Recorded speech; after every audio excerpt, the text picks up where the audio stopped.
U.S. officials are preparing for what could be the biggest migrant surge at the southern border in decades if Title 42, a COVID restriction put in place under President Trump, is lifted today. Homeland Security Secretary Alejandro Mayorkas is looking to prepare for a worst-case scenario in which, get this, folks, 350,000 to 400,000 migrants cross the border in October. That's the population of cities like Tulsa, Oklahoma, or Bakersfield, California.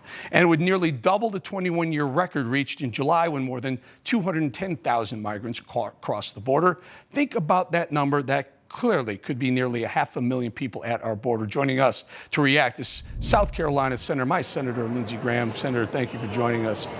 What is going on here? What are we expecting, my friend? We're being invaded.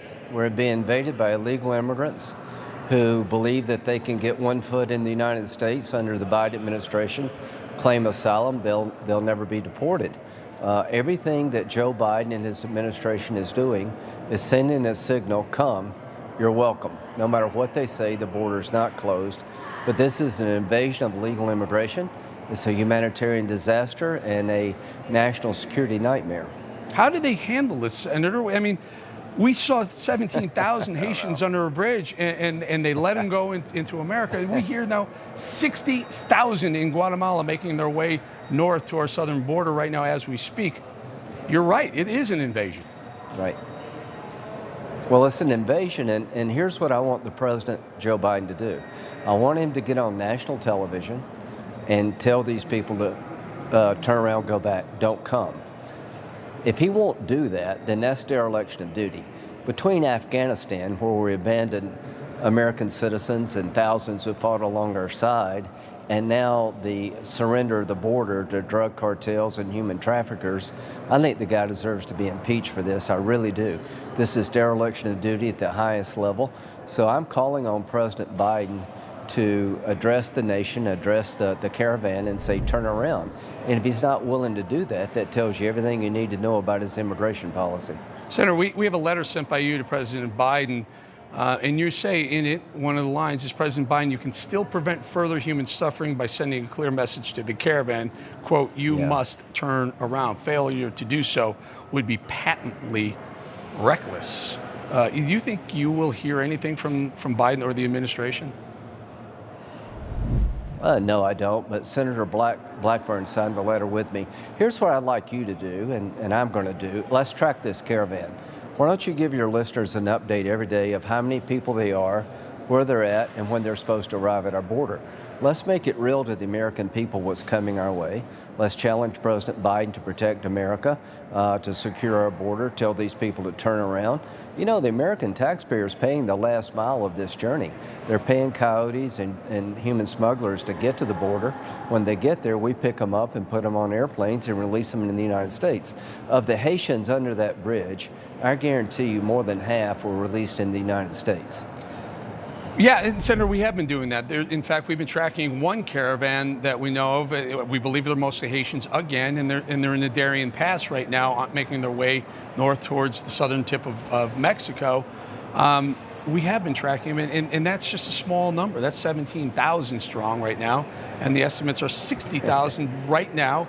And then by October, maybe 250, 300,000, 400,000, some of the upside estimates. How do we can't handle this amount of people? No, well, we're going to have an election in 2022 and fire everybody on the Democratic side for letting this happen. The only way you're going to stop this is for the Republicans to take over the House and the Senate, so we'll have some leverage to stop it. But this will be the big issue on the ballot between a broken border, a surrendered border, and a growing terrorist threat in Afghanistan. I've never seen better conditions, a perfect storm, so to speak, Eric, for a terrorist attack, where terrorists in Afghanistan work their way through the southern border to kill a bunch of us. And that's going to happen if we don't change our policies. Amazing. And unvetted. So typically it takes about 18 months to vet someone who wants to come to the country legally. So these people are unvetted, likely unvaccinated by statistically in their home countries, the Exactly. vaccination levels are less than 1% in Haiti, for example. I mean, they're so unvetted, unvaccinated. We don't know what their backgrounds are. We don't record checks of education or criminal records. It's insane. These people are coming. Senator, I have a couple of minutes. We were just talking to Colonel Stuart Scheller, who's in the Marine Brig right now because of going public on Facebook. We're talking different lawmakers. We're trying to find out why this guy's in jail, yet General Milley is walking a free man.